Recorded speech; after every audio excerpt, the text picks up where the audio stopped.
رسالة إلى كل صاحب ذنب. امسح ذنوب العمر كله في دقيقة واحدة بهذه الكلمات.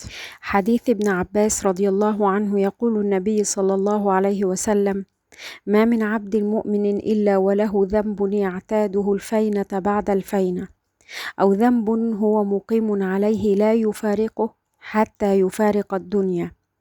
إن المؤمن خلق مفتلا توابا نسيا، إذا ذكر ذكر.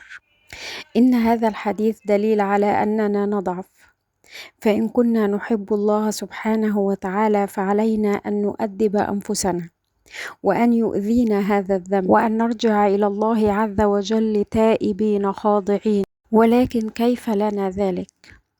جاء رجل إلى النبي صلى الله عليه وسلم فقال: وذنوباه وذنوباه. فقال هذا القول مرتان أو ثلاث، يشتكي إلى النبي صلى الله عليه وسلم من كثرة ذنوبه.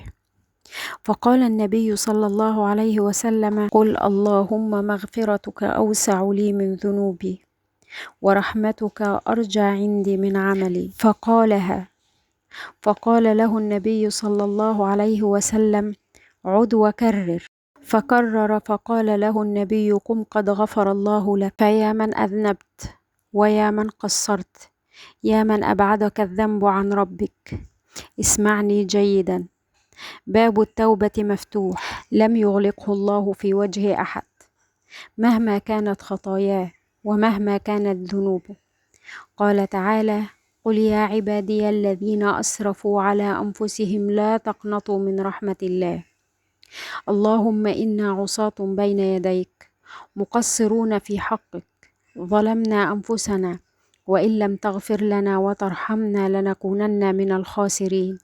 يا أرحم الراحمين، يا غافر الذنب ويا قابل التوب، تب علينا توبة تمحو بها ذنوب الماضي كله، توبة لا نرجع بعدها أبدا. طهر قلوبنا واستر عيوبنا، واغسل خطايانا بماء التوبة والرحمة. اللهم اجعل آخر ذنب أذنبناه هو آخر ذنب في حياتنا، ولا تقبضنا إليك إلا وقد رضيت عنا وغفرت لنا وأبدلت سيئاتنا حسنات. اللهم اجعلنا ممن يقال لهم يوم القيامة: ارجعوا إلى ربكم راضين مرضيين. اللهم اجعلنا من التوابين واجعلنا من المتطهرين، ولا تحرمنا لذة القرب منك يا الله. أتمنى يكون الفيديو عجبكم واستفدتوا منه. لو الفيديو عجبكم يا ريت لايك وشير عشان الفيديو ينتشر ويروح لأي حد محتاجه. وفي نهاية الفيديو أحب أشكركم وأقول لكم انتظرونا في الفيديو الجاي. مع السلامة.